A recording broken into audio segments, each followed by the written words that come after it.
आपण मराठी आहोत. पण आपण मराठी कधी असतो? फक्त घरी की फक्त सणाला? चला आज याबद्दल थोडं मनापासून बोलूया. मराठी असणं म्हणजे फक्त एक भाषा बोलणं नाही. मराठी असणं म्हणजे आपण जगाकडे कसं पाहतो, आपण माणसांशी कसं वागतो, आपण दुःख आणि आनंद कसा स्वीकारतो, हे सगळं आहे. आपण मराठी आहोत. पण कधी स्वतःला विचारलं आहे का, मराठी असणं म्हणजे नक्की काय? मराठी असणं म्हणजे आईने लहानपणी शिकवलेले शब्द. आई, घर, आपलं माणूस. हे शब्द फक्त अर्थ सांगत नाहीत, ते भावना सांगतात.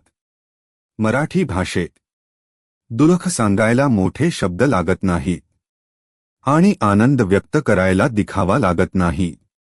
मराठी माणूस कमी बोलतो, पण मनापासून बोलतो. मराठी असणं म्हणजे फक्त इतिहासाची आठवण काढणं नाही, तर त्या इतिहासातून आलेला स्वभाव जपणं आहे.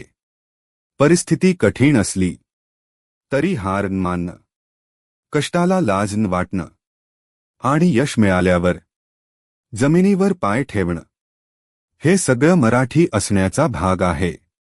आज आपण मोठ्या शहरात राहतो, मोठ्या कंपन्यात काम करतो, मोठी स्वप्न पाहतो. हे सगळं चुकीचं नाही. पण एक प्रश्न मनाला टोचतो. आपण पुढे जाताना आपली मराठी मागे तर ठेवत नाही ना? ऑफिसमध्ये इंग्रजी बोलतो, ते ठीक आहे.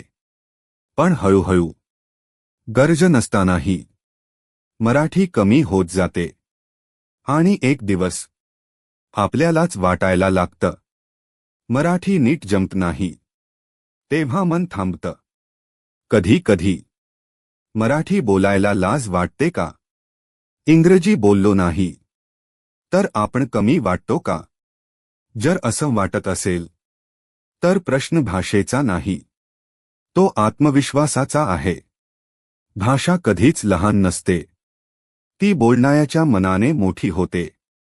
मराठी बोलणं म्हणजे मागे जाणं नाही, तर मुळांशी प्रामाणिक राहणं आहे. आजची मुलं इंग्रजी शिकतात, ते गरजेचं आहे. पण मराठी ऐकली नाही, मराठी बोलली नाही, तर ती भावना कुठून येणार? भाषा पुस्तकात टिकत नाही, ती घरात टिकते.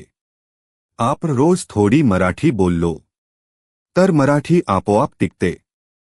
मराठी असणं म्हणजे फक्त अभिमानाने सांगणं नाही की मी मराठी आहे. मराठी असणं म्हणजे रोजच्या आयुष्यात मराठी माणूस म्हणून जगणं. आपण कितीही पुढे गेलो तरी आपली पहिली ओळख मराठीच आहे.